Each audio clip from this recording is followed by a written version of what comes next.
بسم اللہ الرحمن الرحیم الحمد للہ رب العالمین وصلی اللہ وسلم علی نبینا محمد وعلى آلہ وصحبہ اجمعین.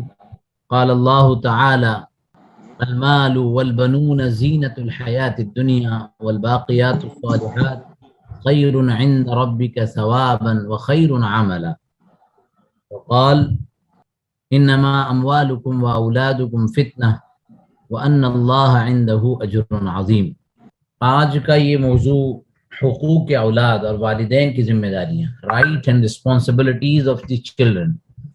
جو اولاد، ان کی تعلیم اور تربیت کے سلسلے میں والدین کی کیا ذمہ داریاں ہیں.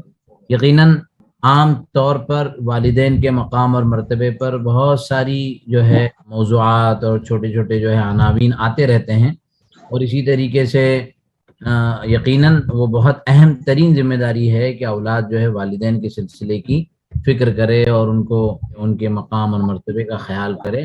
والدین کی بہت بڑی ذمہ داری ہے کہ اولاد کی تعلیم و تربیت کے سلسلے کی بھی جو ہے صحیح فکر کرے اور اس سلسلے میں صحیح کوششیں اور محنتیں کریں. ایک مستقل ایک باب ہے. اصل میں یہ تو 1 گھنٹے کی نشست ہوتی ہے، اور بعض عناوین ایسے ہیں جو باضابطہ ایک ٹریننگ سیشن کا حصہ رکھتے ہیں. جیسے پیرنٹنگ جو ہے وہ مکمل ایک موضوع ہے پیرنٹنگ کا. الحمدللہ ہمارے یہاں فیملی فرسٹ گائیڈنس سینٹر میں اس سلسلے کی کوششیں ہو رہی ہیں، اور امید ہے کہ بہت جلد ہم جو ہے اس سلسلے میں ورکشاپ بھی رکھیں گے. بہت بڑی ذمہ داری ہے کہ اولاد کی تربیت کیسے کی جائے اور ان کے سلسلے کے جو بھی ذمہ داریاں ہیں ان کو کیسے ادا کیا جائے. یہ بہت اہم عنوان ہے، اور میں واضح طور پر کہنا چاہتا ہوں کہ اس 1 گھنٹے کی نشست میں آپ کو پورا علم نہیں ملے گا، جیسے ہم بارہا کہتے ہیں، لیکن ایک بہت بڑا پیغام آپ کو حاصل ہو جائے کہ جو آلریڈی والد بن چکے ہیں، والدہ ہیں، وہ اولاد کے سلسلے کی کیسے فکر کریں، اور جو مستقبل میں بننے والے ہیں یا جن کے بچے بننے والے ہیں تو وہ ان کی تربیت اور ان کے سلسلے کی کوششیں کیسے کریں.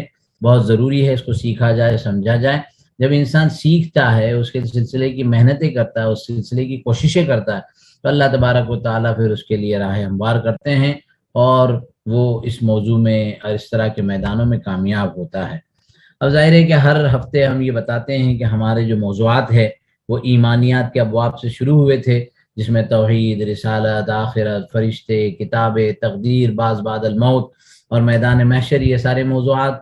پھر عبادات میں نماز، روزہ، زکوٰۃ، حج، یہ موضوعات.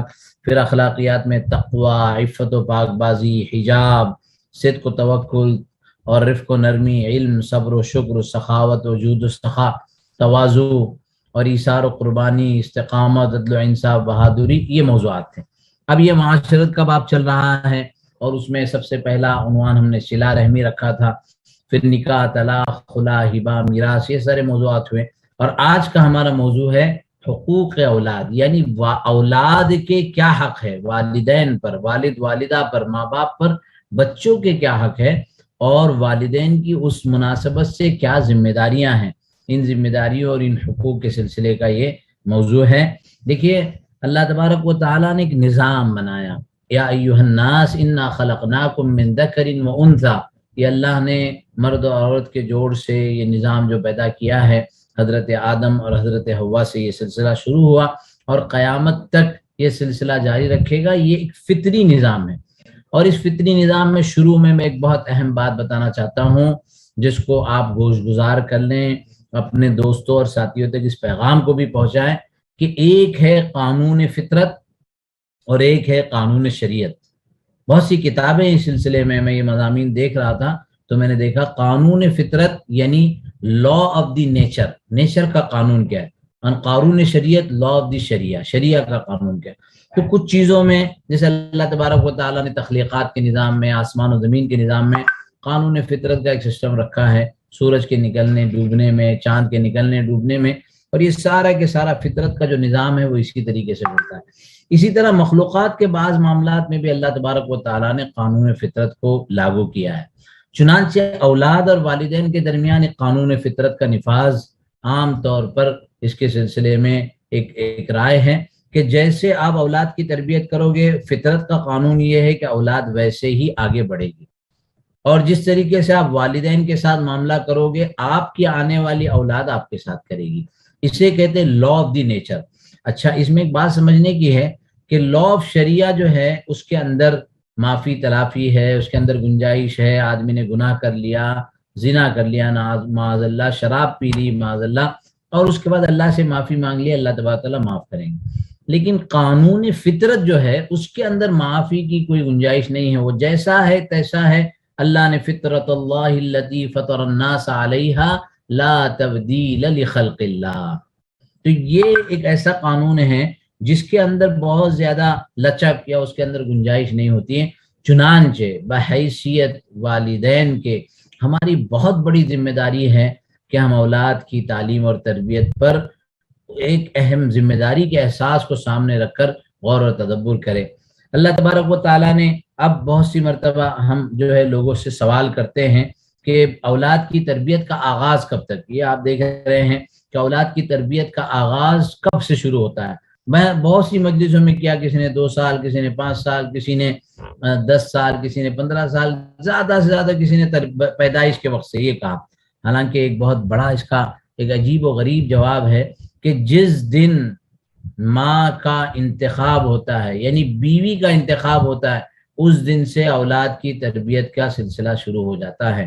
آپ نے دیکھا بہت سارے ساتھیوں کو میں نے وہ مضمون بھی بھیجا، حالانکہ اس کا کیا کہتے ہیں ایک ریفرنس جو ہوتا ہے، ہسٹوریکل ریفرنس، وہ مجھے ابھی تک ملا نہیں ہے، کوشش میں ہوں اگر آپ میں سے کسی کو مل جائے، کہ صلاح الدین ایوبی کے جو والد تھے وہ شیر کو، یعنی وہ زمانے کے وزراء اور عمراء میں تھے، اور وہ شیر کو کے بھائی تھے۔ شیر کو اس زمانے میں بہت بڑا وزیر تھا، اور وہ وزیر بھائی نے اپنے بہن کے بھائی کے لیے کہا کہ تم چاہو تو میں ملک کی بیٹی تمہارے لیے مانگ لوں، میں وزیر کی بیٹی مانگ لوں، تم اتنے ہینڈسم ہو، تم اتنے ماشاءاللہ شجاعت والے ہو، اتنے طاقت والے ہو، اتنے باشعور ہو، تم نکاح کیوں نہیں کرتے؟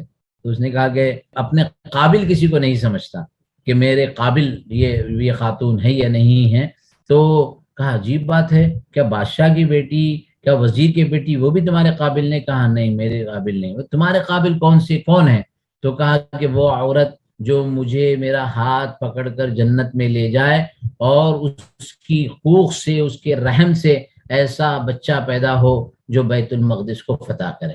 اب شیر کو اپنا خاموش ہو گیا کہ بھائی ایسی عورت تم کو میں کہاں سے لاؤں، اللہ ہی تمہیں نصیب کرے۔ اب وہ واقعہ آگے چلا ہے، بتایا کہ کسی شیخ کے یہاں وہ موجود تھے، اور اس درمیان کوئی بچی آئی، کچھ سوالات کر رہی تھی، اور اس کے بعد بچی کو شیخ نے کہا کہ اچھا وہ رشتے کی بات میں نے کسی کا بھیجا تھا تو اس کا کیا ہوا؟ کہا کہ نہیں، وہ میرے قابل نہیں ہے۔ تو کہا تم کو کیسا شوہر چاہیے؟ کہا ایسا شوہر جو میرا ہاتھ پکڑ کر مجھے جنت لے جائے اور اس کے ذریعے سے مجھے ایسا بچہ پیدا ہو جو بیت المقدس فتح کرے۔ اب واللہ عالم کے واقعہ کتنا درست ہے، لیکن عزائم اور ارادے یقیناً حضرت بختیار کاکی رحمۃ اللہ علیہ کا واقعہ بہت مشہور واقعہ ہے کہ کیسے ماں باپ نے پہلے ہی سے پلاننگ کی، اور اسی طریقے سے حضرت معین الدین چشتی رحمۃ اللہ علیہ کے واقعات بھرے پڑے ہیں کہ ماں کی تربیت اور ماں کے سلسلے کی پہلے سے جو کوششیں تھی، اس کوششوں کا کیا اثر ہوا۔ تو آپ جتنے دنیا کے اہل علم و فضل، اہل مرتبت جنہوں نے دین کا بڑا کام کیا اور دنیا کا بڑا کام کیا، اگر ان کے بیک گراؤنڈ میں جائیں گے تو یقیناً ان کے والدین کی تربیت کا اس میں ایک بہت بڑا حصہ ہوگا۔ بہرحال تو اس میں ایک بہت اہم پوائنٹ ہے، جن لوگوں کی نکاح نہیں ہوئے ہیں وہ اپنا، میں تو کہتا ہوں کہ کاغذ قلم لے کر بیٹھیں، غور کریں کہ ہماری نسل کیسی ہوگی، ہمیں کیسی اولاد چاہیے، ہمیں کیسا مستقبل چاہیے۔ آج کل تو بڑا مشکل معاملہ ہے کہ لڑکے نے لڑکی کو دیکھا، اس کے جمال اور خوبصورتی سے وہ جو ہے اپنے کیا کہتا ہے دل دے بیٹھا، اور اس کے بعد اس کو بس اسی سے نکاح کرنا ہے۔ لڑکی نے کسی لڑکے کو دیکھا معاذ اللہ نعوذ باللہ کہ اس میں مسلمان ہو، غیر مسلم ہو، اور جو ہے لوگ اس طرح سے معاملات میں پڑتے ہیں، اور پھر پورے معاشرے میں فساد اور اس کا فتنہ پھیل جاتا ہے۔ اولاد کے سلسلے میں غور کر، میری نسل کیسی ہوگی، میرا آئندہ مستقبل کیا ہوگا، یہ بہت اہم ہے۔ چنانچہ حدیث رسول ہے تنکح المرأة لأربع لمالها ولجمالها ولحسبها ولدینها، کہ مال اور جمال اور حسب، خاندان اور دین، یہ 4 وجوہات ہیں جن کی وجہ سے عورت سے نکاح کیا جاتا ہے۔ فاظفر بذات الدین، تم دین والی کو ترجیح دو، دین والی تمہاری نسل کو، تمہاری اولاد کو، تمہارے بچوں کو نیک اور صالح بنانے کے سلسلے کی کوششیں اور محنت کرے گی۔ تو یہ بہت اہم ہے۔ اور میں اس سلسلے میں آپ سب کو یہ دعا یاد کرانا چاہتا ہوں. دیکھیے یہاں پر 4 آیتیں قرآن کریم کی ہیں، جن میں 3 آیتوں میں تو دعا ہے. کوشش کریں کہ ان دعاؤں کو یاد کر لیں. جن کی بچے ہو چکے ہیں وہ بھی ابھی کر سکتے ہیں یہ دعا. ایسا نہیں کہ بچے ہو گئے تو دعا نہیں. ربی حبلی من الصالحین، کہ اللہ اے ہمارے رب ہم کو نیک اور صالح اولاد عطا فرما. رب حبلی من لدنک ذریۃ طیبہ، اے اللہ مجھ کو اپنے خزانے خاص سے پاکیزہ نسل عطا فرما. آپ دعاؤں کے سننے والے ہیں. اور پھر یہ سورہ فرقان کی آیت نمبر 74 تو بہت مشہور ہے.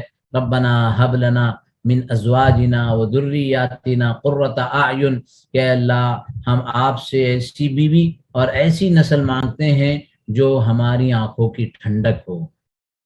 کیسی عجیب دعا سکھلائی ہے کہ آنکھوں کی ٹھنڈک ہو. یعنی شوہر باہر سے پریشان ہو کر اور دھوپ میں کام کر کے اور مشاغل کے اندر رہتے ہوئے جب گھر پہنچے، ایک نظر وہ زوجہ کو دیکھ لے، اس کے سارے غم دور ہو جائے. اور بیوی اپنے گھر کے کاموں میں پریشان ہو، کھانا بنانا، گھر کی صفائی کرنا، بچوں کی تربیت کرنا، دیگر بہت سارے معاملات، لیکن جیسے شوہر داخل ہو جائے، شوہر کو ایک ٹھنڈی نگاہ دیکھ لے کہ اس کے سارے غم ہلکے ہو جائے. اس کو کہتے ہیں قرۃ اعین. تو یہ جو ہے بہت اہم ترین دعا سکھلائی گئی ہے. اللہ ہمارے جتنے یہاں شرکاء ہیں اور جتنے لوگوں تک یہ پیغام پہنچے اور آپ جن تک یہ پیغام پہنچائیں، اللہ سب کی بلکہ پورے عالم کے جوڑوں کی ایسی ازدواجی زندگیاں بنائیں جو آپس میں ایک دوسرے کی آنکھوں کا ٹھنڈک اور اس کا سبب اور ذریعہ بنے. ورنہ ہمارے سامنے جو معاملات آتے ہیں، عجیب عجیب معاملات. کل ہی میں کسی جگہ بیٹھا، نکاح کے 15 دن کے بعد معاملہ ختم ہونے کی بات شروع ہو گئی اور اب جو ہے طلاق اور خلا کی بات ہو گئی ہے. کیوں؟ کیا ہو رہا ہے؟ کیسے ہو رہا ہے؟ تھوڑا سا اس پر غور کرے، تدبر کرے. نکاح سے پہلے ہمارے یہاں کاؤنسلنگ سینٹر میں اس کی کوششیں بھی کی جا رہی کہ پری میرج کاؤنسلنگ، نکاح سے پہلے ایک تربیت کا موضوع ہو. ہمارے یہاں علماء مولانا الیاس صاحب ہیں اور دوسرے علماء ہیں، لوگ جا کر ان کے پاس بیٹھیں، اپنا وقت فارغ کریں اور ان سے ٹائم لیں اور اپنا اس سلسلے کی جو ہے کوششیں اور محنتیں کریں. تو یہ بہت اہم بات ہے اولاد کے لیے کہ اس طرح کی دعا ہو. دیکھیے اللہ تبارک نے تخلیق کا ایک نظام بنایا. انا خلقنا الانسان من نطفۃ امشاج نبتلی فجعلناہ سمیعا بصیرا. عجیب و غریب میڈیکل سسٹم ہے کہ ایک ہلکا سا باریک سا نطفہ، یعنی نطفے کے اندر بھی کئی کروڑ جو ہے وہ جانیں ہوتی ہیں. ان میں سے ایک جان جو رحم مادر میں پہنچتی ہے، اس کے بعد 40 دن تک اس کے اندر جو ہے علقہ ہوتا ہے، پھر علقہ مضغہ بنتا ہے، اور پھر اس کے بعد مضغے کے بعد وہ 4 مہینے میں اس کے اندر روح پھونکی جاتی ہے. یہ ساری باتیں جو 1400 سال پہلے رسول اکرم صلی اللہ علیہ وسلم نے فرمایا، بخاری کی حدیث ہے آپ کے سامنے، وہ آج سائنس ٹیکنالوجی اپنی ریسرچ کر کے بتلا رہی کہ ہاں ایسا ایسا ہوتا ہے. تو یہ تو دین و شریعت ہے، قرآن کا پیغام. والذی خلقکم من تراب، واللہ جس نے تم کو مٹی سے پیدا کیا. اور وہ مٹی سے پیدا کرنے کا مطلب حضرت آدم علیہ السلام کی پوری جو ہے شخصیت کو، پوری تخلیق کو مٹی سے کیا گیا تھا. اور پھر آگے کا سلسلہ من نطفہ، نطفہ اور نطفے سے علقہ، پھر اس کے بعد مضغہ، ثم یخرجکم طفلا، پھر تم کو بچہ بنا کر نکالا گیا. ثم لتبلغوا اشدکم، پھر تم ایک نوجوانی کی عمر میں پہنچتے ہو. ثم لتکونوا شیوخا، پھر تم بڑھاپے کی عمر میں پہنچتے ہو. تو اللہ تبارک و تعالیٰ کا پورا نظام ہے جس کو تخلیق کی نظام کہتے ہیں. اور یہ اللہ تبارک و تعالیٰ کا جو ہے لا آف دی نیچر ہے، اس کے اندر کوئی تبدیلی نہیں ہے. پوری دنیا کی مخلوقات کا ایسا ہی نظام بنایا، ہر ایک کو ذکر اور انثی بنا دیا گیا. ابھی تو ریسرچ کر کے بتایا کہ درختوں کے اندر بھی ذکر اور انثی کا نظام ہے، جانوروں کے اندر تو پہلے سے ہی سب کے علم میں تھا. تو یہ اللہ تبارک و تعالیٰ کا تخلیقی نظام ہے. فتبارک اللہ احسن الخالقین. اب یہاں ہمارے لیے ایک بڑی ذمہ داری ہے کہ اولاد جو ہے بڑی نعمت ہے. ساتھ ساتھ میں یہ بھی دھیان رکھنا چاہیے کہ اولاد بہت بڑی جو ہے آزمائش ہے، کہ اس آزمائش میں اللہ تبارک قرآن کریم کی آیت ہے کہ انما اموالکم و اولادکم فتنہ، انما اموالکم و اولادکم فتنہ، کہ تمہارا مال اور تمہاری اولاد فتنہ ہے. اب فتنہ کا لفظ جو ہم اردو میں استعمال کرتے ہیں وہ ایک منفی معنی میں ہوتا ہے، ایک الگ سے معنی میں ہوتا ہے.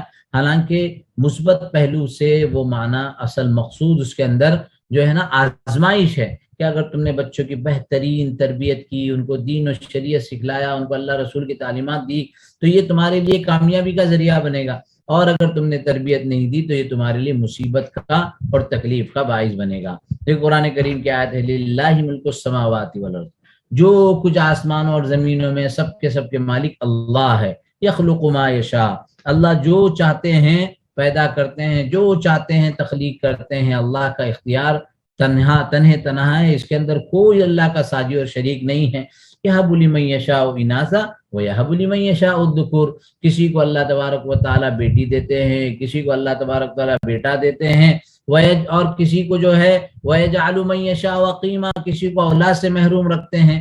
اب ہمارے بعض رشتہ دار ہے، ان کے لیے ہم نے کتنی مرتبہ دعا کی، انہوں نے دعائیں کی، کوششیں کی، محنتیں کی، لیکن اللہ تبارک و تعالیٰ کا نظام کہ ان کو اولاد نہیں ہوئی۔ تو یہ اللہ کا نظام ہے، اور اللہ کے اس تقدیر کے فیصلے پر ہم کو راضی رہنا چاہیے۔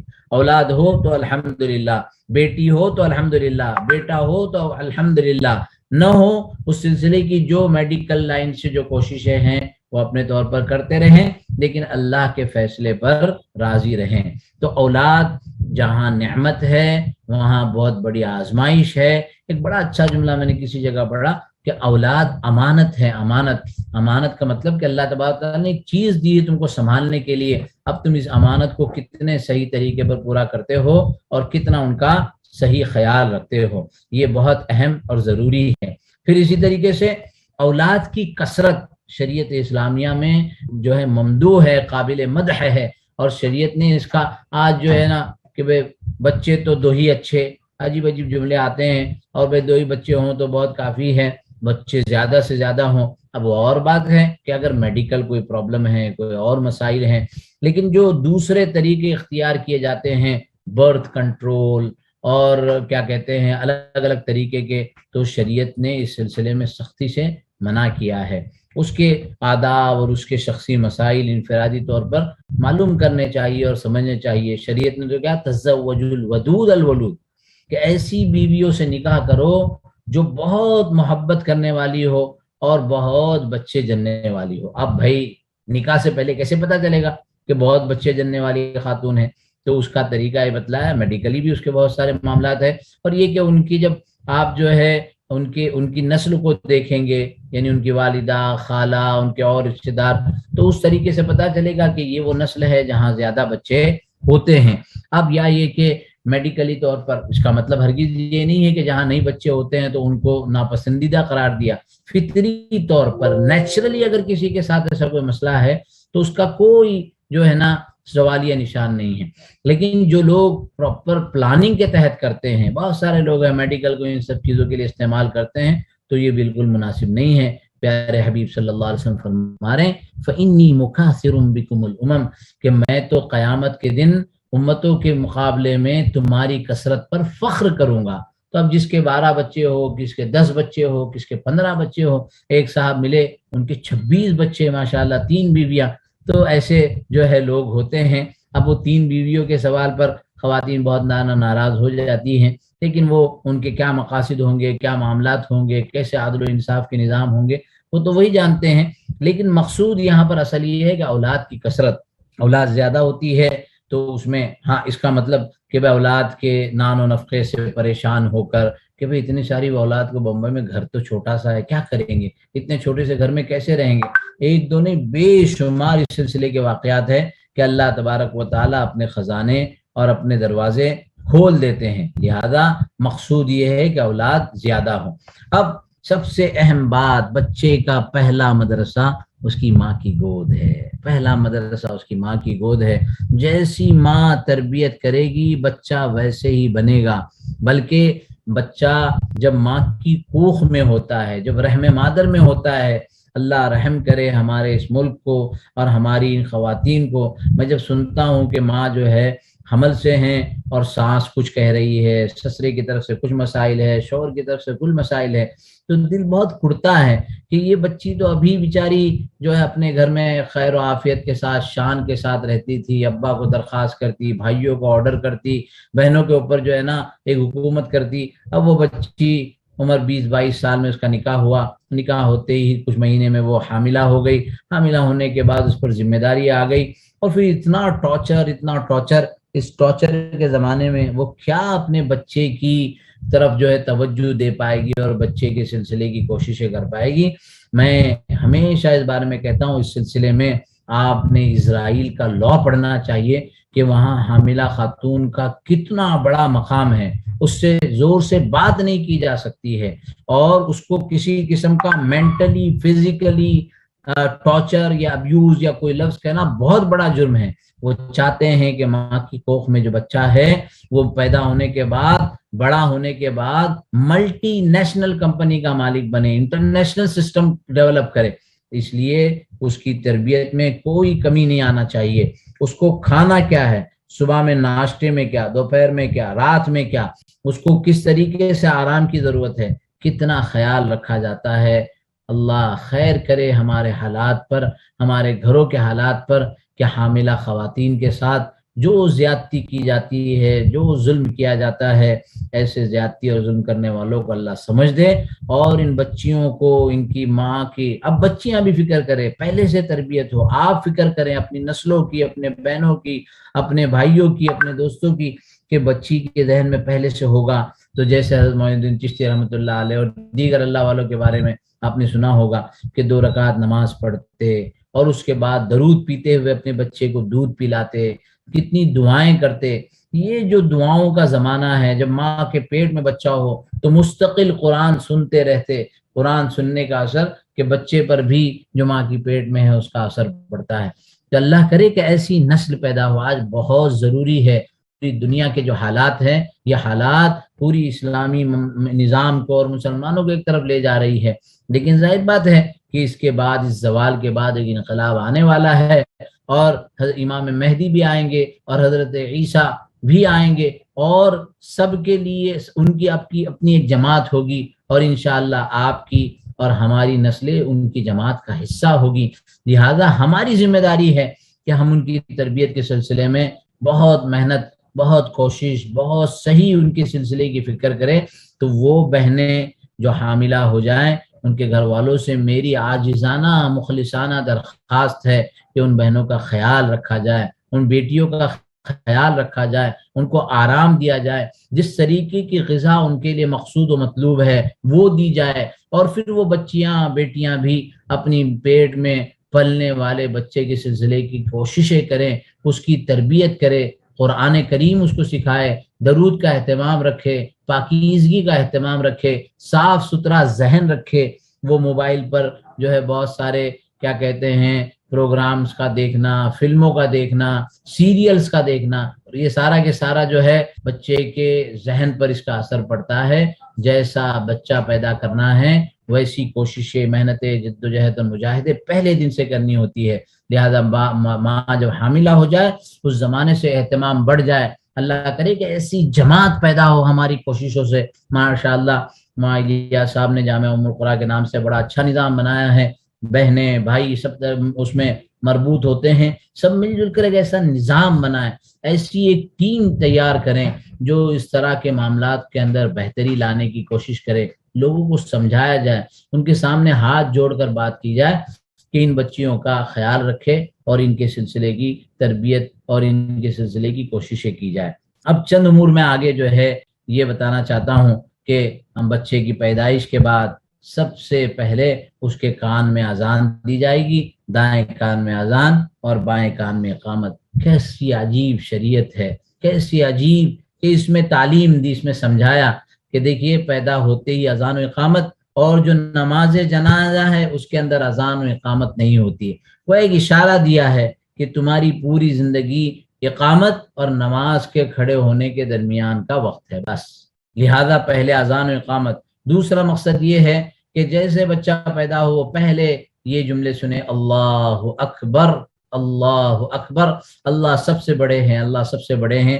لہذا اگر کوئی نیک، اور ابھی آج کل تو اسپتالوں کا نظام بن گیا ہے، اگر کوئی نیک صالح بندہ وہاں پہنچتا ہے وہ دے دے، والد ہو وہ دے دے، نہیں کوئی خاتون ہے، کوئی مرد نہیں ہے، کوئی خاتون ہے خاتون دے دے، کوئی نہیں ہے تو وہ ماں خود جس کا بچہ پیدا ہوا ہے وہ خود بھی اذان دے سکتی ہے، مقصد اس کا یہ ہے کہ پہلے کلمات بچے کے کان میں جو جائے وہ اذان کے کلمات جائے، تاکہ اللہ کی کبریائی، اللہ کی عظمت، اللہ کی شہنشاہی، اللہ کی طاقت اور قدرت اس کے دلوں کی گہرائیوں میں پہنچ جائے۔ تو یہ بہت اہم عمل ہے بچے کو، مطلب یہ کہ اذان کے فوائد کیا یہ بھی لکھے ہیں کہ عقیدہ توحید و رسالت اس کے اندر ہو جائے، حی علی الصلاح، حی علی الفلاح، نماز کی تعلیم اس کے اندر آ جائے، شیطان کی دعوت سے پہلے رحمانی دعوت اس کے کان میں پہنچ جائے، اپنے خالق حقیقی کو پہچاننے لگ جائے۔ ملا علی قاری رحمۃ اللہ علیہ نے لکھا ہے اس کی حکمت میں، وَالْأَظْهَرَ أَنَّ حِكْمَةَ الْأَذَانِ فِي الْأُذُنِ أَنَّهُ يُطْرَقُ وَسَمْعَهُ أَهْوَلَ وَهْلَةٍ ذِكْرَ اللَّهِ عَلَى وَجْهِ الدُّعَاءِ إِلَى الْإِيمَانِ، کہ سب سے پہلے وہ اللہ تبارک و تعالیٰ کا ذکر، اللہ تبارک و تعالیٰ کی کبریائی کو سنے اور اس کی بنیاد پر اس کا ایمان قوی اور مضبوط ہو سکے۔ اب اس کے بعد ایک عمل ہے تہنیک۔ تہنیک آپ نے سنا ہوگا، اور کچھ لوگ بڑا اہتمام کرتے ہیں، کچھ لوگ بالکل اہتمام نہیں کرتے۔ اللہ کے رسول صلی اللہ علیہ وسلم کے پاس ایک بچہ لایا گیا تو اللہ کے رسول صلی اللہ علیہ وسلم نے کہا آئندہ تمرات کے تمہارے پاس کھجوریں ہیں؟ انہوں نے کہا ہیں۔ انہوں نے وہ کھجور اللہ کے رسول نے لی اور اس کو جو ہے چبایا، چبانے کے بعد نرم کیا، نرم کر کے اس کو تھوڑا سا حصہ بچے کے منہ میں، بچے کے تالو پر رکھا۔ فمضجہ، ایک لفظ ہے فلمضہ، کہ ایک بچہ ایسا جو اس کو چومتا ہے نا، چاٹتا ہے، تو اس طریقے کے بچے نے جو ہے اس کو چاٹنا شروع کیا۔ تو یہ اس کے اندر بھی کھجور اس درخت کا پھل ہے جس درخت کو حضور اکرم صلی اللہ علیہ وسلم نے مومن کے ساتھ تشبیہ دی ہے۔ تو گویا پیدائش کے بعد بچے کو سب سے پہلے کھجور کھلانے میں اس بچے کے صاحب ایمان ہونے کی طرف ایک فعال بھی ہے، بچہ نیک صالح بنے، متقی پرہیزگار بنے، اور نیکوکار کی تہنیک سے اس کا بھی اثر پڑے گا۔ پھر تیسری بات جو میڈیکل کے پوائنٹ آف ویو سے بتاتے ہیں وہ یہ کہ بچہ جب پیدا ہوتا ہے تو اس سے جو ہے نا وہ شوگر جو ہے وہ انسان کی باڈی کے اندر ایک طاقت لاتی ہے۔ تو یہ بھی میڈیکل پوائنٹ آف ویو سے بتایا گیا کہ اس کے اندر اس سے گلوکوز کی جو ہے پاور بنتی ہے۔ چنانچہ حضرت عبداللہ ابن زبیر رضی اللہ تعالیٰ عنہ کی حدیث ہے کہ ان کو رسول اکرم صلی اللہ علیہ وسلم نے تحریک کرائی تھی، اور روایتوں میں آتا ہے کہ وہ بڑے ہو کر بڑے صاحب کمال اور صاحب فضیلت بنے، اور بڑے ان کا شمار جو ہے وہ بڑے صحابہ میں ہوا ہے۔ اس کا ایک وجہ یہ بھی ہے کہ رسول اکرم صلی اللہ علیہ وسلم نے ان کی تہنیک کروائی تھی۔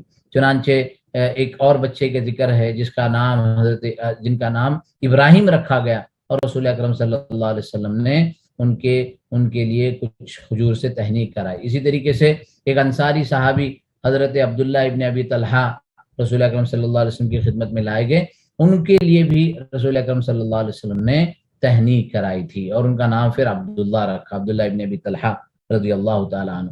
تو ایسی کئی روایتوں میں تہنیک کا ذکر ہے، اس کا اہتمام کرنا چاہیے۔ تہنیک کے طبی فوائد، اکثر بچوں کو پیدائش کے بعد فوراً گلوکوز کی ضرورت ہوتی ہے، تہنیک کے ذریعے گلوکوز ملتا ہے۔ تہنیک سے بچے کے منہ کے پٹھے مضبوط ہوتے ہیں، اس لیے کہ وہ اپنی زبان، تالو اور جبڑوں کو حرکت میں لاتا ہے، ایسا وہ ہلانے لگتا ہے نا، تو اس سے بھی اس کے لیے یہ میڈیکل طور پر جو ہے میڈیکل نے اس کی ریسرچ کر کے بتلائی ہے۔ اسی طرح دودھ اچھی طرح لینے کی مشق پیدا ہوتی ہے، خون میں حرکت پیدا ہوتی ہے۔ تہنیک کے ذریعے بچے کے حلق کے اوپری حصے میں جو دباؤ پڑتا ہے، اس سے منہ صحیح طبعی شکل پر آ جاتا ہے، اور جب بچہ بولنے لگتا ہے تو حروف کے مخارج ح، عین، جیم، قاف، تو اس کی ادائیگی میں اس کے اندر بہتری ہوتی ہے۔ تو بہرحال یہ جو ہے اس کے میڈیکل پوائنٹ آف ویو سے کچھ جو ہے فضائل بتائے جاتے ہیں تہنیک کے۔ اس کے بعد بچوں کے نام بڑی مصیبت ہے، اللہ امت اسلامیہ کے حال پر رحم کرے۔ ہر تیسرا بندہ عملہ ایک یونیک نام ہوائے، عائشہ نام کا کناشست ایسا نام نہ پائے، عجیب و غریب، ہر ایک کا ڈیمانڈ ہوتا ہے کہ نیا نام۔ پہلے تو میں کچھ لوگوں کو کوشش کرتا تھا نیا نام تلاش کروں، بڑی مشکل سے کتابوں میں صحابہ کے، تابعین کے، تبع تابعین کے، اور جو ہے محدثین کے نام ڈھونڈ کر ہم دیتے تھے، اور بعد میں پتا چلا کہ نا ہمچے نانی لا تی نام پسند نہ آئلا، ہمچے دادا لا پسند نہ آئلا، ہمارے بھائی دبئی میں رہتے ہیں تو انہوں نے وہ نام پسند نہیں کیے ہیں، تو اس لیے جو ہے نا ہم ابھی وہ نام نہیں رکھ رہے ہیں۔ اب یہ عجیب و غریب جو ہے نا ایک مشکل ہوتی ہے، اس لیے ابھی تو کان پکڑ لیا، بھائی نیا نام میرے پاس نہیں ہے۔ میں نے اپنے بیٹے کا نام عبداللہ رکھا ہے، اور بیٹی کا نام آمینہ رکھا ہے۔ عبداللہ رکھیے، عبد الرحمن رکھیے، آمینہ رکھیے، امت اللہ رکھیے، امت الرحمن رکھیے، بہت سارے اس طرح کے نام ہیں۔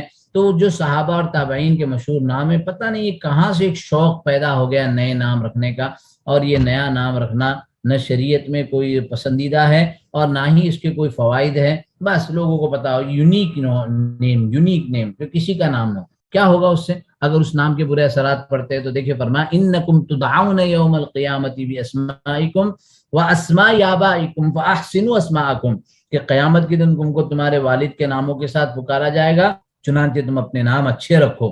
دوسری حدیث میں فرمایا، نافع عن ابن عمر کی روایت ہے کہ احب الاسماء الی اللہ عبد اللہ و عبد الرحمن، تو جو اللہ اور اللہ کے رسول کو پسند ہو وہ نام رکھے جائیں۔ پھر دوسری عجیب مصیبت ہے، بعض لوگوں کو اللہ سمجھ دیں کہ کرسچن سے، ہندو سے ملتا جلتا نام رکھتے ہیں تاکہ بڑی بڑی فارمز کے اندر، انٹرنیشنل لابیز کے اندر نام کا اندازہ نہ ہو کہ کون ہے یہ۔ عبداللہ رکھیں گے تو پتہ چل جائے گا۔ بھائی اپنی شناخت کو، اپنی حیثیت کو اگر ہم پہلے دن سے متاثر کرتے ہیں تو بعد میں وہ بچے کہاں دین و ایمان کے اندر رہے گے، پھر وہی الحاد پیدا ہو جاتا ہے۔ اس لیے اپنے ایمانی عزائم کو پختہ رکھیں اور نام وہی رکھیں جو شریعت جس کو پسند کرتی ہے۔ پھر اس کے بعد بچے کی طرف سے عقیقہ کرنا، عقیقہ کا مستقل ایک باب ہے۔ لڑکے کی طرف سے 2 جانور اور لڑکی کی طرف سے 1 جانور، یہ عقیقہ کرنا مسنون ہے۔ عقیقے میں جو جانور ہوگا وہ وہی جانور جس کے جو قربانی کے جو آداب ہے، قربانی کے جو شرائط ہے، وہ عقیقے کے جانور کے شرائط ہوں گے، اور بہت ساری تفصیلات اس میں ہیں۔ یہ تو ضمناً عرض ہوا ہے۔ بچے کے پیدائش کے 7ویں دن آسان طریقہ اس کا یہ ہے کہ بچہ اگر جمعرات کے دن پیدا ہوا تو عقیقہ بدھ کے دن ہوگا، بچہ اگر اتوار کے دن پیدا ہوا تو عقیقہ سنیچر کے دن ہوگا، یعنی 1 دن پہلے والا جو دن ہے نا وہ 7واں دن شمار ہوتا ہے۔ اب عقیقے کے دن یہ بھی ہے کہ سر کے بال منڈوائے جائیں۔ اللہ کے رسول صلی اللہ علیہ وسلم نے کان کل غلام رہینۃ بعقیقتہ تذبح عنہ یوم سابعہ ویحلق ویسمى، یہ حدیث ہے کہ ہر غلام، ہر بچہ جو ہے اپنے عقیقے کے جانور کے ساتھ مرہون ہے، چنانچہ اس کی جانب سے اس کا عقیقہ کر دیا جائے، وہ کھانا کھلا دیا جائے۔ اس کے اپنے شرائط اور آداب ہیں، میں نے کہا کہ اس کی تفصیلات ہم یہاں ذکر نہیں کریں گے۔ عقیقے کے مستقل احکام ہیں۔ 7ویں دن عقیقہ ہوتا ہے، بال کو اس کے نکالا جائے گا، اور بال کو نکالنے کے بعد اس بال کے وزن کے برابر چاندی لے کر اس چاندی کو خود یا چاندی کی جتنا پیسہ جو ہے وہ غریبوں میں صدقہ کر دیں گے۔ تو جانور ذبح کریں گے، بال نکال کر جو ہے صدقہ کریں گے، اور بچے کا نام رکھیں گے۔ یہ 3 بڑے بڑی چیز ہیں جو عقیقے کے دن ہوتے ہیں۔ اب اس کے بعد ایک اہم امر ہے ختنہ کرنا۔ ماشاءاللہ کچھ لوگ 7ویں دن کر دیتے ہیں، ضروری نہیں ہے کہ 7ویں دن کرنے، لیکن جتنا جلد ہو اتنا اچھا ہے، بچے کے لیے بھی اور دیگر رشتہ داروں کے لیے۔ بعض لوگ بہت ڈرتے ہیں۔ ہمارے پاس ایک جوڑا آیا، انہوں نے قریب جو ہے اسلام قبول کیا ہے، بہت متقی پرہیزگار، لیکن کبھی سوچا نہیں ہاں ختنہ کتنا ہو جائے۔ یہ بہت مشکل کام نہیں، بہت آسانی سے ہو جاتا ہے، اور ڈاکٹر بڑے اس کے سلسلے کے ماہر ہوتے ہیں، اور ختنہ کے سلسلے میں کہا کہ یہ فطرت کا تقاضا ہے، نیچر کا تقاضا ہے۔ چنانچہ آج سائنس اور ٹیکنالوجی کی وجہ سے کتنے سارے ڈاکٹرز، انجینئرز بھی یہ عمل کرواتے ہیں، تو یہ فطرت کا حصہ ہے، لہذا ختنہ کا اہتمام کرنا ہے۔ اس کے بعد بچہ جب بولنے لگتا ہے تو بچہ بولو ممی بولو، ڈیڈی بولو، ہاں، اور جو ہے ہائی ہیلو کرو، یہ ساری چیزیں سکھائی جاتی ہے۔ بچے کو سب سے پہلے لا الہ الا اللہ، اللہ کے نام کا ذکر سکھایا جائے، کلمہ سکھایا جائے کہ جو چیز سب سے پہلے زبان پر ہوگی وہ چیز سب سے پہلے اس کے دل پر اثر انداز ہوگی اور محفوظ ہوگی۔ حضرت عبداللہ ابن عباس رضی اللہ تعالیٰ عنہ کی حدیث کے رسول اکرم صلی اللہ علیہ وسلم کا فرمان، افتحوا علی صبیانکم اول کلمۃ بلا الہ الا اللہ، کہ اپنے بچوں کو، ان کی زبانوں کو سب سے پہلے لا الہ الا اللہ سے رطب اللسان کرنے کی کوشش کریں، اس سلسلے کی فکر کریں۔ اسی طریقے سے اب بچے کا کھانا، بچے کا کپڑا، بچے کی رہائش، جس کو کہتے ہیں نان و نفقہ، گھر، کپڑا اور کھانا، یہ والد کی ذمہ داری ہے۔ قرآن کریم کی آیت وَعَلَى الْمَوْلُودِ لَهُ رِزْقُهُنَّ وَكِسْوَتُهُنَّ بِالْمَعْرُوفِ، بڑی زبردست بات ہے اس ایک آیت کے آدھے جملے میں، لا تکلف نفسا الا وسعها، اللہ کسی کو اس کی طاقت اور وسعت سے زیادہ کا مکلف نہیں بناتا۔ یہ اللہ کا نظام ہے کہ جب اللہ تبارک و تعالیٰ اولاد دیتے ہیں تو اولاد کے ساتھ ساتھ اس اولاد کی سلسلے کی جو ضرورتیں ہیں اور جو تقاضے ہیں اللہ تبارک و تعالیٰ وہ بھی پورا کرتے ہیں۔ اگر والد جو ہے بخیل ہے بچوں کی اور بچوں کی ماں کی یعنی بیوی کی ضرورتوں کو پورا نہیں کرتا، جیسے ابو سفیان کے سلسلے میں آتا ہے، تو اللہ کے رسول صلی اللہ علیہ وسلم سے انہوں نے سوال کیا حضرت عائشہ رضی اللہ تعالی عنہا کے ذریعے سے، تو کہا خودی ما یکفیک وولدیک بالمعروف، کہ جتنا تمہارے بیٹے اور تمہاری ضرورت کی چیز ہے تم جو ہے نا ان کے جیب سے بھی نکال سکتی ہو۔ تو ماشاءاللہ ہماری زوجہ اس حدیث کے اوپر بہت اچھے سے عمل کرتی ہے، ان کو پتا ہے کہ جو ضرورت کی چیز ہے وہ جو ہے جیب سے نکال لیا جائے، خود ہی پرس میں پتا چل جاتا ہے کہ آج جو ہے نوٹ کم ہوئی ہے اور یہ جو ہے زوجہ نے نکالی ہوگی۔ تو یہ خیر اس طرح نہیں ہے، یہ معاملہ دونوں کی طرف سے انڈرسٹینڈنگ کا ہونا چاہیے اور یہ ذمہ داریوں کو پورا کرنا چاہیے۔ میں یہ تک بتاؤں گا آپ سب کو کہ جو لوگ اپنے گھر والوں کے ساتھ بخالت کرتے ہیں، دوستوں میں جا کر بہت خرچہ کرتے ہیں، بیوی کو دینے کے لیے بچوں کو دینے کے لیے گن گن کر دیتے ہیں، دوستوں میں بہت پارٹی کرو، لوگوں کو کھانا کھلاؤ، اور بیوی کہے کہ سامان لانا، اتنی کیا ضرورت ہے، تیل ابھی ختم ہو گیا، ارے کپڑے ابھی تو عید میں بنائے تھے۔ تو یہ سب جو کرتے ہیں وہ بہت زیادہ جو ہے نا بخیل ہیں، اور وہ بہت سب برکتوں سے محروم رہ جاتے ہیں۔ خیرکم خیرکم لأہلی وانا خیرکم لأہلی، اپنے گھر والوں کے اوپر وسعت رکھیں۔ ہاں، وسعت کا مطلب یہ بھی نہیں کہ اسراف کریں کہ بھئی چیزیں لائیں ضائع کر رہے ہیں، دونوں کے درمیان عدل و انصاف بھی ہونا چاہیے، لیکن بالکل ان کے ساتھ زیادتی کرنا یہ بالکل روا نہیں ہے اور اس سے نقصان ہوتا ہے۔ بچوں کے لیے لباس کا انتخاب، ممیز بچے، دیکھیے بچوں کے ہم بہت سارے معاشرے میں ہمارے چھوٹے بچے ہوتے ہیں نا تو ان کو شارٹ شڈیز پہنا دیا، بچیاں ہیں تو ان کو جو ہے نا اسکرٹس پہنا دیے، اور ان کو مجھے اللہ جزائے خیر دے کہ ہمارے نکاح کے بعد اہلیہ نے کہا کہ ایسے کپڑے ہونے چاہیے کہ جس کے اوپر جو ہے نا ڈیزائن نہ ہو، فوٹوز نہ ہو۔ اب ہم لوگ سمجھتے ہیں کہ بچہ ہے نا چھوٹا سا، اب بچہ چھوٹا سا ہے، چھوٹے بچے کے کپڑوں پر فوٹوز وغیرہ ہوتے ہیں۔ مجھے مارکیٹ میں کتنی ساری دکانیں تلاش کرنی پڑی، بڑی مشکل سے ایسا کپڑا ملا جو کپڑا بچے کو سائز میں بھی آتا ہو اور اس کے اوپر تصاویر نہ ہو۔ وہ اسکرٹ بھی پہنا ہے، چھوٹا بچہ ہے، وہ بچی کو جو ہے نا وہ فراک پہنایا جاتا ہے، چھوٹی بچی ہے۔ اب اس کے اثرات آگے چل کر آتے، اس لیے جس طریقے کے بچے ہیں، اب دیکھیے نماز میں تک بھی لوگ جو ہے نا ایسے ٹی شرٹ پہنتے ہیں کہ جب وہ سجدے میں جاتے ہیں تو ان کا پورا سطر بھی کھل جاتا ہے۔ لہذا بچوں کو پہلی زمانے سے، پہلے دن سے ایسے کپڑے پہنانے کا اہتمام کرے جو کپڑے ان کے لیے جو ہے نا ان کی عزت نفس کو اور ان کے سطر کے سلسلے میں ان کو جو ہے توجہ دلانے والے ہو اور اس کے سلسلے میں غور کرنے والے ہو۔ دیکھیے ماشاءاللہ یہ انڈونیشیا کے بچے کتنے پیارے ہیں اور کتنا پیارا ان کا لباس ہوتا بھی ہے۔ جب یہ حج و عمرہ پر ہوتے ہیں تو لوگ دیکھتے ہیں کہ دنیا کا سب سے بہترین حاجی یہی لوگ ہوتے ہیں۔ یہ نظم و نقش اور دنیا کی معاملات کے سلسلے میں پہلے سے تعلیمی اور تربیتی پہلوؤں کا اثر ہوتا ہے۔ تو بچوں کے لیے کپڑوں کا انتخاب بھی بہت تدبیر کے ساتھ اور بہت سلیقے کے ساتھ کرنا چاہیے۔ اسی طریقے سے اللہ نے جو استطاعت دی ہے اس استطاعت کے مطابق اپنے گھر والوں پر خرچ کرنا چاہیے۔ دیکھیے یہ حدیث ہے، اعظمها اجرا الذي انفقته على اهلك، ایک دینار وہ ہے جو اللہ کے راستے میں دیا، ایک دینار وہ ہے جس سے کسی غلام کو جو ہے آزاد کیا، ایک دینار وہ ہے جو مسکین کو دیا، اور ایک دینار وہ ہے جو اپنے گھر والوں کے لیے خرچ کیا۔ سب سے بہترین وہ دینار ہے، سب سے زیادہ اجر والا وہ دینار ہے جو اپنے گھر والوں کے لیے خرچ کیا۔ بات کتنی زبردست بتائی ہے۔ لوگ نیکی کے کام میں اپنے گھر والوں کے ساتھ زیادتی کر کے، کہ میں معافی کے ساتھ کہتا ہوں بعض لوگ کہ جماعت آئی، جماعت تو جماعت کو کھانا کھلانے کے لیے بڑا ڈیگ بنائی، اور پھر جماعت چلی گئی تو اس کے 2 دن کے بعد بچوں کے لیے نہ گوشت کا انتظام، نہیں جو ہے مرغی کا انتظام، دال چاول کھاؤ۔ تو یہ طریقہ کار مناسب نہیں ہے، انصاف ہونا چاہیے، اور وہ دینار جو گھر والوں پر خرچہ ہوگا اللہ اس میں بہت اجر و ثواب دیں گے ان تمام دیناروں سے جو نیکی اور خیر کے دوسرے کاموں میں استعمال کریں گے۔ اور آپ اس بات کو اپنی زندگی میں آزما کر دیکھیے، اس کے اثرات آپ کو نظر آئیں گے۔ یہ ایسا فارمولا ہے جو کئی لوگوں نے اس کو آزمایا ہے، اللہ تبارک و تعالیٰ نے ان کو اس کے اثرات دکھلائے ہیں۔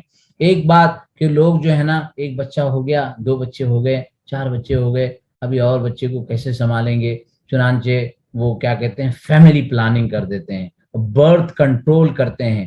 یہ بالکل جائز نہیں ہے، بہت بڑا گناہ ہے، اور ایک وقت بچہ اپنے رحم مادر میں پہنچنے کے بعد تو اور زیادہ ظلم ہے۔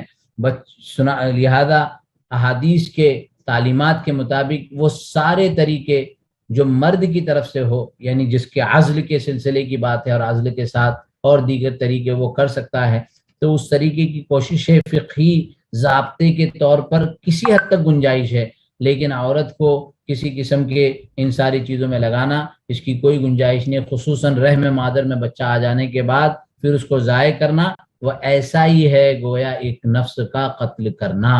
اب میڈیکلی طور پر اگر کوئی مسائل ہے تو پرسنل لیول پر علماء سے، مفتیان سے معلوم کریں کہ اس صورت میں کیا حکم ہے۔ میں آپ کو اپنا ایک تجربہ بتاؤں کہ ہمارے ایک دوست اور میڈیکلی ڈاکٹر نے بتایا کہ بچہ جو ہے فزیکلی پرابلمٹک ہوگا، اس کے اندر یہ مسائل ہوں گے، یہ مسائل ہوں گے، یہ مسائل ہوں گے، گروتھ نہیں ہے، فلانا ڈمکانا۔ تو میں نے کہا جب اتنے سارے اسباب ہے اور ڈاکٹر بھی بھروسے مند ہے تو شرعی اعتبار سے گنجائش تو ہوگی، لیکن آپ استخارہ کریں، کیونکہ مجھے بہت بہت دل کو ڈر لگتا ہے کہ 5-6 مہینے کے بعد آپ بچے کے ابارشن کا نظام بنائیں اور اس طرح اس کو ضائع کریں، یہ بہت بڑا جرم ہے۔ لہذا مسئلہ شرعی میں نے آپ کو بتلا دیا، لیکن اس کے باوجود آپ استخارہ کریں اور دیکھیں واقعتاً ڈاکٹر کی یہ بات پختہ ہے یا نہیں ہے۔ ان کو پورا اعتماد تھا کہ بچہ فزیکلی مینٹلی جو ہے کمزور ہیں اور دیگر مسائل ہوں گے، چنانچہ ہم اس کو جو ہے ابارشن کر کے ختم کرتے ہیں۔ لیکن پھر کچھ دن گئے، پھر میاں بیوی کے جو ہے معاملات کے نہیں ایسا دیکھتے ہیں، اللہ بہت بڑے ہیں وغیرہ وغیرہ۔ اب ماشاءاللہ بچہ پیدا ہوا، آج بچہ صحیح سالم تندرست ہے۔ اس کے بعد سے تو مجھے اور خوف آنے لگا کہ میڈیکلی رپورٹ اتنی مضبوط نہیں ہوتی ہے، لہذا قتل اولاد سے بہت بچنا چاہیے۔ وَلَا تَقْتُلُوا أَوْلَادَكُمْ خَشْيَةَ إِمْلَاقٍ، قرآن کریم کی صریح آیت ہے کہ خرچ کرنے کے ڈر سے اور املاق یعنی مال کی کمی کے ڈر سے بچوں اولاد کو قتل مت کرو، کیونکہ روزی تو ہم دیتے ہیں ان کو بھی اور تم کو بھی۔ ان قتلہم کان خطئا کبیرا، ان کو اس طرح قتل کرنا یہ بہت بڑا گناہ ہے۔ وَإِذَا الْمَوْءُودَةُ سُئِلَتْ، جس طریقے سے زمانے دور نبوی سے پہلے بچیوں کو زندہ درگور کیا جاتا تھا، آج بھی بہت سارے لوگ ہیں جو رحم مادر میں جب ان کو پتہ چلتا ہے کہ بیٹی ہے تو ان کا ابارشن کراتے ہیں۔ یہ بیٹی ہو یا بیٹا ہو، یہ اللہ کی نعمت ہے اور اللہ تبارک و تعالی ہی ان کا نظام چلانے والے ہیں۔ بہت سے لوگ پریشان ہوتے ہیں کہ ان کے لیے جہیز کا انتظام کرنا پڑے گا، ان کو کھلا پلا کے بڑا کر کے پھر ان کی شادی کرنی پڑے گی۔ حدیث میں بڑی فضیلت آئی ہے کہ جو بیٹی کا اہتمام کرے اور پھر اس کا نکاح کرا دے، اس کے لیے اللہ تبارک و تعالی جنت کا فیصلہ کرتے ہیں۔ چنانچہ بیٹی کی پیدائش پر رنج کرنے والے اور غم کھانے والے اپنے ایمان کا جائزہ لیں۔ قرآن کریم کی آیت ہے وَإِذَا بُشِّرَ أَحَدُهُمْ بِالْأُنثَىٰ، جب ان کو بیٹی کی پیدائش کی خبر دی جاتی ہے اور بشارت دی جاتی ہے، ظَلَّ وَجْهُهُ مُسْوَدًّا، ان کے چہرے کالے پڑ جاتے ہیں، وَهُوَ كَظِيمٌ، غصے سے بے قابو ہو جاتے ہیں، يَتَوَارَىٰ مِنَ الْقَوْمِ مِن سُوءِ مَا بُشِّرَ بِهِ۔ تو یہ ساری حرکتیں دور نبی میں، دور جاہلیت میں ہوا کرتی تھی۔ اسلام اس کی بالکل اجازت نہیں دیتا، چاہے بیٹا ہو چاہے بیٹی ہو، 1 ہو بیٹی، 3 ہو بیٹی، 5 ہو بیٹی، اللہ کی نعمت ہے اور اللہ کی اس نعمت کی قدردانی کریں۔ جب ہم دل کے گہرائی کے ساتھ اور قلب کی کیفیت کے ساتھ ان کو قبول کرتے ہیں تو اللہ تبارک و تعالیٰ اس کے اثرات اور اس کے فوائد بھی عطا کرتے ہیں۔ بعض رشتے سے بھی اس وجہ سے ختم ہوتے ہیں کہ اس عورت نے بیٹی جنی ہے۔ ارے بھائی، بیٹی کے جننے میں اس عورت کا کوئی عمل دخل نہیں ہے، بلکہ آج کل کی سائنس تو یہ بتاتی ہے کہ بیٹا اور بیٹی کے جو نیگیٹو پازیٹیو اور وہ سارا نظام ہوتا ہے اس میں تو شوہری کے نطفے کا اثر ہوتا ہے۔ تو بہرحال یہ ایک میڈیکلی جو ہے ایک ڈسکشن ہے، لیکن اللہ تبارک و تعالیٰ کی طرف سے بیٹا اور بیٹی سب کے سب نعمتیں ہیں اور برابر سرابر ہیں۔ بیٹی کی پرورش پر دیکھیے اللہ کی طرف سے جنت کا وعدہ ہے، جنت کی طرف بشارت ہے۔ حضرت انس بن مالک رضی اللہ تعالی عنہ کی مرفوع حدیث ہے، من عال جاریتین حتی تبلغا جاء یوم القیامہ انا وہو کہاتین وضم اصابعہ۔ اللہ کے رسول فرما رہے ہیں کہ جو 2 بیٹیوں کی تربیت کرے، ان کی پرورش کرے یہاں تک کہ وہ بلوغ کی عمر کو پہنچ جائے، تو وہ قیامت کے دن میں اور وہ شخص ایسا ہوگا جیسے یہ 2 انگلیاں۔ یعنی اللہ کے رسول صلی اللہ علیہ وسلم کی قربت، اللہ کے رسول صلی اللہ علیہ وسلم کا جوار نصیب ہوگا۔ وہ لوگ جن کی 2 بیٹیاں ہیں وہ اس سلسلے کی طرف توجہ دے، اس حدیث کو اپنی آنکھوں کے سامنے رکھے کہ جب میدان محشر قائم ہوگا، نفسا نفسی کا عالم ہوگا، لوگ پریشان ہوں گے، اس وقت میں ہم کو اپنے نبی پیارے حبیب صلی اللہ علیہ وسلم کا جوار ملے گا۔ جب اس وقت لوگ اربوں خربوں اور دنیا کے خزانے دے کر بھی وہ جوار حاصل نہیں کر پائیں گے۔ بشارت ہے ان والدین کے لیے، ہے بشارت ہے اس والد کے لیے، بشارت ہے ان 2 بیٹیوں کے والد کے لیے جو اپنی بیٹیوں کی پرورش کر کے اور ان کی تربیت کر کے ان کو بلوغ تک پہنچائے اور پھر ان کا مناسب رشتہ کر کے ان کے گھر کا انتظام کرے۔ تو ایسوں کے لیے کتنی بڑی بشارت ہے۔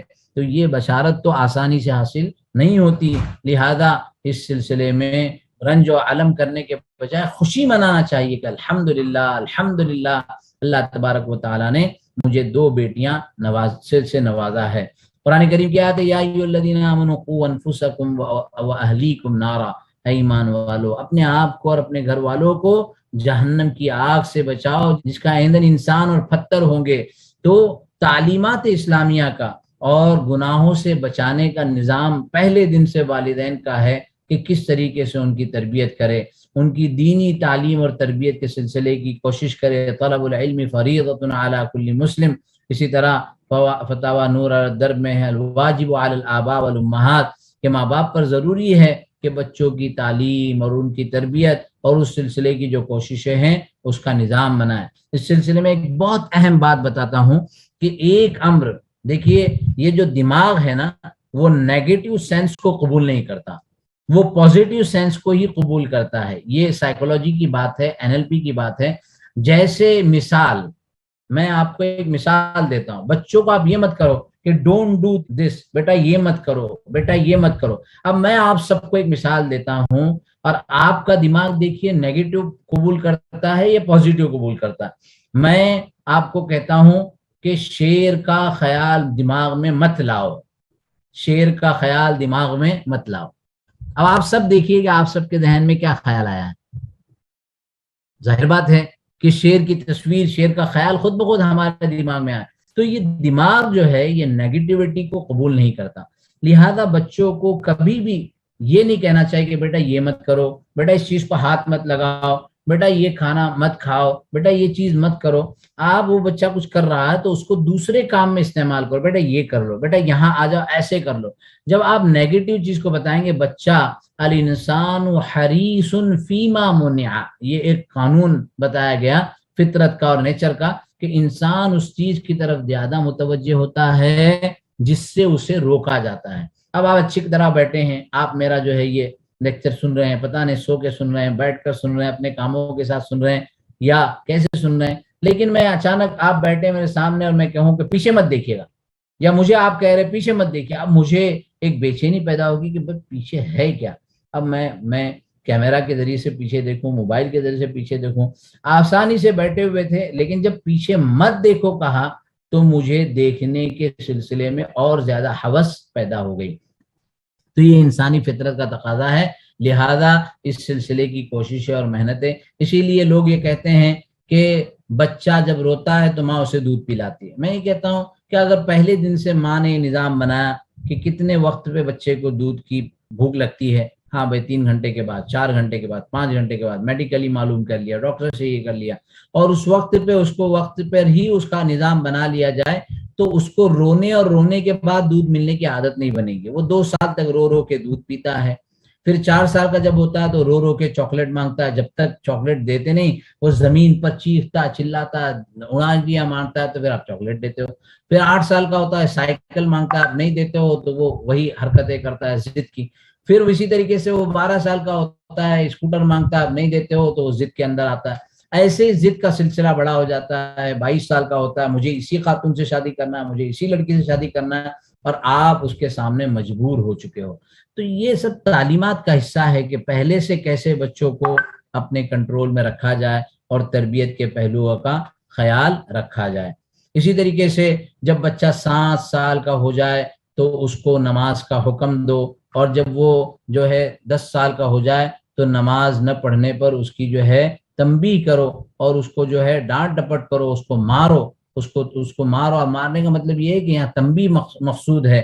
وہ فرقوا بینہم فی المضاجع، جب 10 سال کا ہو جائے تو بچوں کے سونے میں ان کے بستروں کو الگ کرو، ایک ساتھ بچے نہ سوئے، اس لیے کہ اس سے بہت سارے مفاسد اور بہت سارے جو ہے برائیاں پیدا ہو سکتی ہیں، تو اس لیے اس کا خوف ہے تو بستریں الگ الگ کر دو۔ تو یہ ایک شریعت کا حکم ہے کہ 10 سال میں بچوں کے بستروں کو الگ کر دیا جائے۔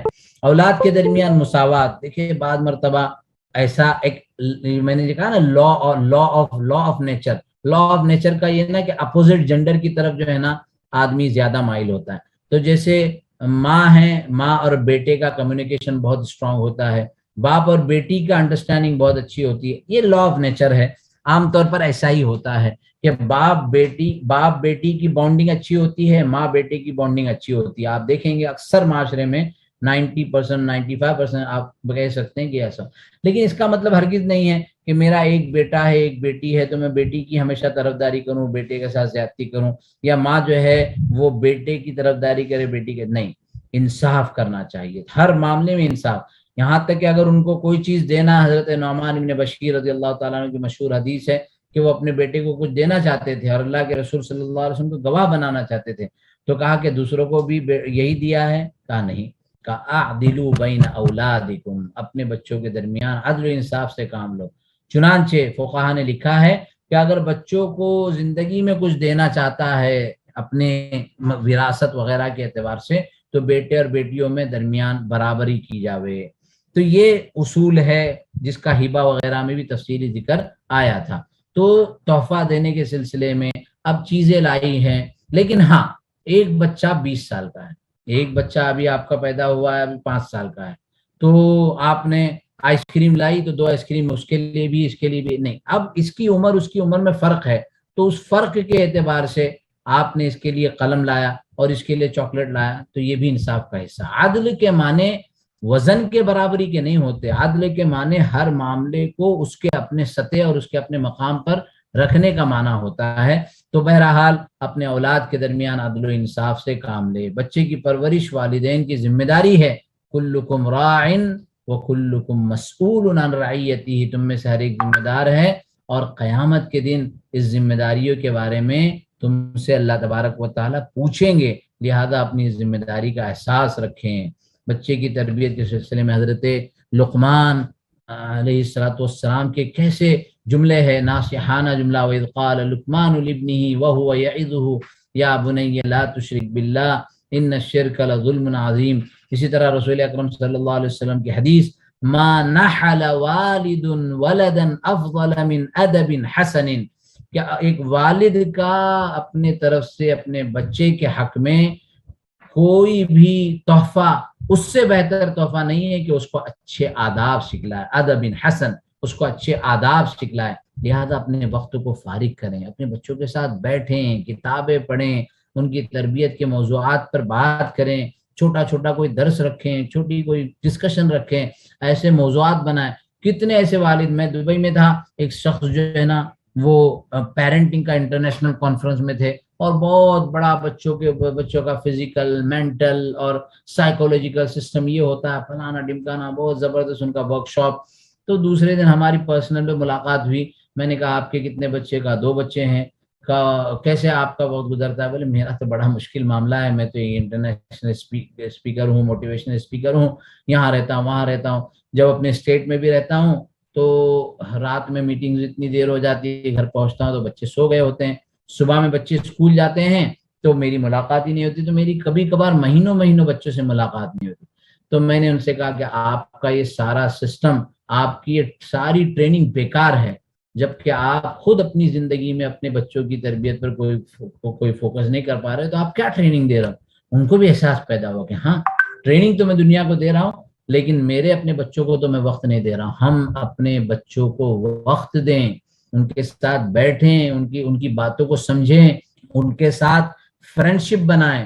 باپ کیوں نہیں کام کیا، کیوں نہیں ابھی تک یہ، کبھی نہ اس سے کھیل کود، نہ کبھی ہنسی مذاق، نہ کبھی اس کی ضرورتوں کا خیال کہ تم کو کیا کھانا ہے، تم کو کہاں جانا ہے، تم کو کیا چیز چاہیے۔ تو یہ ساری باتیں جو ہے بچوں کو نافرمان اور نالائق بنا دیتی ہے۔ اسی طریقے سے بچوں کے کھیل کود کا اہتمام دیکھیے، رسول اکرم صلی اللہ علیہ وسلم کی احادیث میں بچوں کو تیر بازی، بچوں کو گھوڑ سواری، بچوں کو جو ہے یہ ان کے ساتھ ہنسی مذاق اور گھر کے کاموں میں ان کے توجہ دینا اور تیراکی، یہ ساری چیزیں ہمارے معاشرے میں سے نکل گئی۔ یہ آرچری کا فوٹو ہے، یہ آرچری یعنی تیر بازی سکھانا۔ میں نے ایک ریسرچ کی تھی، پڑھی تھی، تو پتا چلا یہ آرچری جو ہے نا، یعنی تیر کا نشان لگانا اسرائیل میں ہر بچے کے لیے ضروری ہے۔ میں کہا کیوں بھائی، کیا اس سے ہوتا ہے؟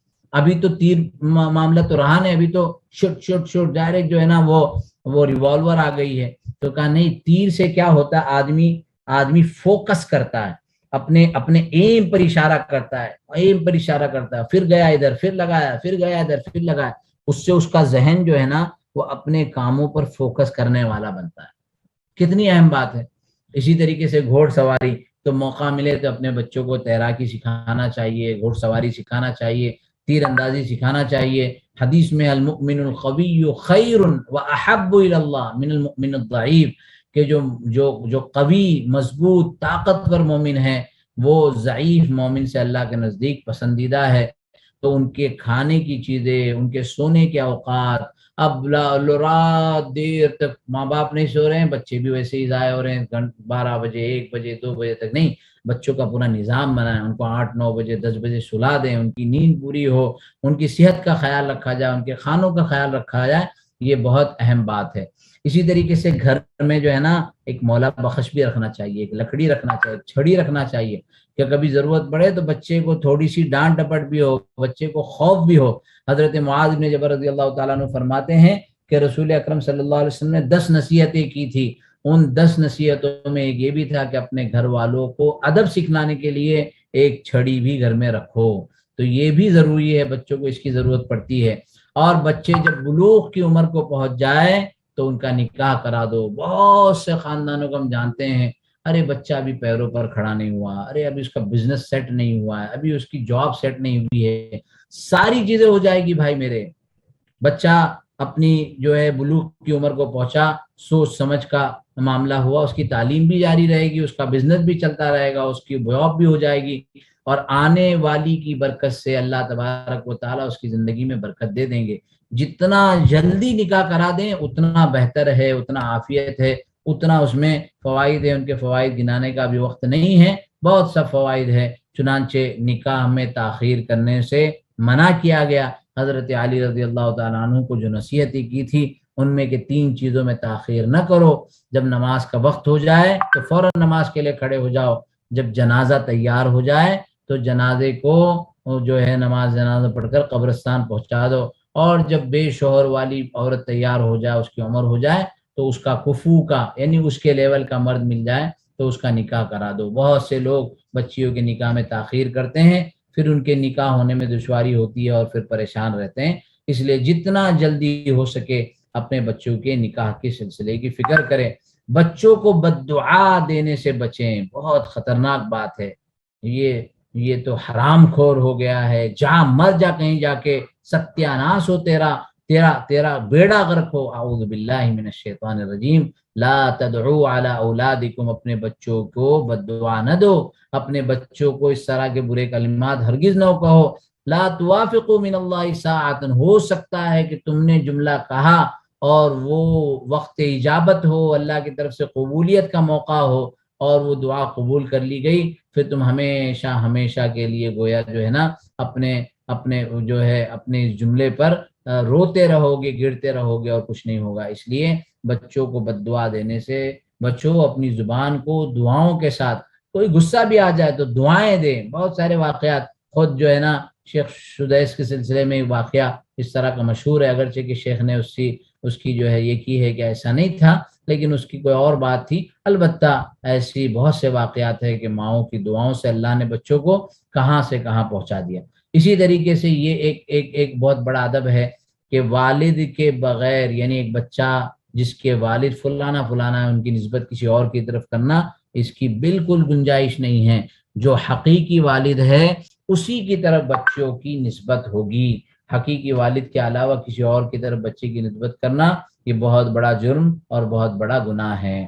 چنانچہ یہ ایک اجمالی خاکہ، پیدائش سے پہلے نیک و صالح اولاد کے حصول کے لیے دعا، نمبر 2 بچے کے لیے نیک اور صالح اور شریف اور پاک دامن ماں کا انتخاب، نمبر 3 ماں کے پیٹ میں اس کی حفاظت کا خیال رکھنا، یعنی ماں کے پیٹ میں جب ہے تو بچے کے لیے سارے انتظامات، وہ اچھی باتیں سنیں، وہ اچھے ماحول میں رہے، ماں کو اچھی غذا ملے، ماں کے پیٹ میں بچے کو زندہ رکھنا، یعنی اس کا ابورشن کرنے سے بچنا، یہ پیدائش سے پہلے کی بات ہے۔ پیدائش کے بعد کان میں اذان دینا، عقیقہ کرنا، اچھے نام کا انتخاب کرنا، ختنہ کرانا، بچے کو اس کے والد کی طرف منسوب کرنا، ان کے کھانے پینے اور غذا کا انتظام کرنا، اسلامی تعلیم و تربیت کا انتظام کرنا، شفقت اور محبت کا معاملہ کرنا، عدل و انصاف کا معاملہ کرنا، دستور کے مطابق ان کو کرنا، ان کو روزگار کے لائق بنانا، ان کی غلطی اور کوتاہی پر انہیں معاف کرنا، ان کے لیے مناسب رشتے کا اہتمام کرنا، یہ ساری چیزیں جو ہیں وہ ایک اجمالی اعتبار سے آپ کے سامنے بیان کی گئی ہے۔ بہرحال آج کا یہ سیشن جو ہے یہ بہت بہت اور بہت زیادہ اہم ہے۔ آپ سب سے درخواست ہے کہ جب اس کی آپ حضرات کو ریکارڈنگ ملے تو آپ اپنے دوستوں کو، اپنے جاننے والوں کو بھی بھیجیں، اپنے دوستوں کو آپ خود اس کی تعلیم دیں، لیکن آج کے دور میں خصوصی طور پر اولاد کی تعلیم و تربیت اور ان کی نگہداشت، ان کو تیار کرنے کی فکر، یہ بہت بڑا اور بہت بڑا کام ہے۔ جیسی اولاد اور جیسی نسلیں ہم تیار کریں گے ہمارا مستقبل بھی ویسے ہوگا۔ اور میں بارہا یہ کہتا ہوں کہ امام مہدی حضرت عیسیٰ علیہ السلام یہ آنے والے ہیں اور ان کا آنا یقیناً ہے۔ کب آئیں گے یہ کسی کے علم میں نہیں ہے، لیکن جب آئیں گے تو ہماری نسلیں، اللہ سے ہم دعائیں کریں کہ ہماری نسلیں اور ہمارا آنے والی ذریت وہ ان کی جماعت کا حصہ بنے اور ان کے ساتھ مل کر نیکی اور خیر کے کاموں میں شریک ہو۔ اللہ تبارک و تعالی ہم سب کے لیے خیر و عافیت، برکت و راحت کے فیصلے فرمائیں، اور شرور و فتن سے، آفات و بلیات سے اللہ تبارک و تعالی ہماری حفاظت فرمائیں، ہمارے بچوں کو ان کے مستقبل کو بہتر بنائیں۔ ایک امر یہ بتانا چاہتا تھا کہ بچوں کی حفاظت آج کے دور میں ایسے کرنی چاہیے جیسے مرغی اپنے پروں کے نیچے جو ہے اپنے انڈوں کی حفاظت کرتی ہے۔ اتنی چھوٹی چھوٹی باتوں سے بچوں کا جو ہے نا معاملہ گڑبڑ ہو جاتا ہے، اور ان کی تربیت اور وہ دوسرے دوستوں کے ساتھ، یاروں کے ساتھ، رشتہ داروں کے ساتھ اور غلط تربیت میں کہاں سے کہاں پہنچ جاتے ہیں۔ اللہ سے دعا ہے کہ جتنے شرکاء ہیں، اللہ میرے بچوں کو بھی، آپ سب کے بچوں کو، اور جن کے بچے آئندہ مستقبل میں ہوں گے، اللہ سب کو اپنے والدین کی آنکھوں کی ٹھنڈک اور قرۃ العین بنائیں اور خیر و عافیت کے فیصلے فرمائیں۔ ایک صاحب نے فیلکن کا جو ہے نا، فیلکن آرچری کا وہ ڈالا ہے کہ اگر کسی کو آرچری سیکھنا ہو، یعنی تیر اندازی سیکھنا ہو، تو ہمارے ایک عزیز ہیں جو تیر اندازی سکھاتے ہیں، اور ان کا نمبر بھی یہاں چیٹ باکس میں ہے، تو اگر ہو سکے تو ہم ان کے ذریعے سے یا کوئی اور طریقے سے ہم سیکھیں اور سکھائیں۔ میں خود بھی چاہتا تھا اور چاہتا ہوں ابھی بھی کہ تیر اندازی سے خود بھی سیکھوں، بچوں کو سکھاؤں، اسی طریقے سے تیراکی کے لیے بچوں کو بھیجوں، تو انشاءاللہ اللہ نے چاہا تو یہ بہتر صورت ہوگی۔ آپ وآخر دعوانا ان الحمد للہ رب العالمین وصلی اللہ وسلم علی نبینا محمد وعلی آلہ وصحبہ اجمعین۔ سبحان اللہ وبحمدہ، سبحانک اللہم وبحمدک، نشہد ان لا الہ الا انت، نستغفرک ونتوب الیک۔ سبحان ربک رب العزۃ عما یصفون وسلام علی المرسلین والحمد للہ رب العالمین۔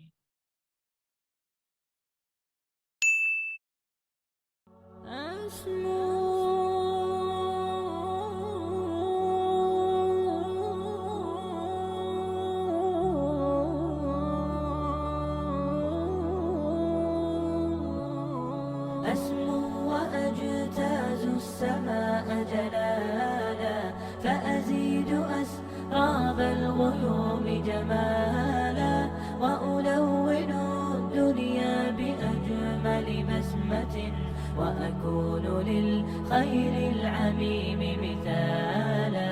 أسمو وأجتاز السماء جلالا، فأزيد أسراب الغيوم جمالا، وألون الدنيا بأجمل بسمة، وأكون للخير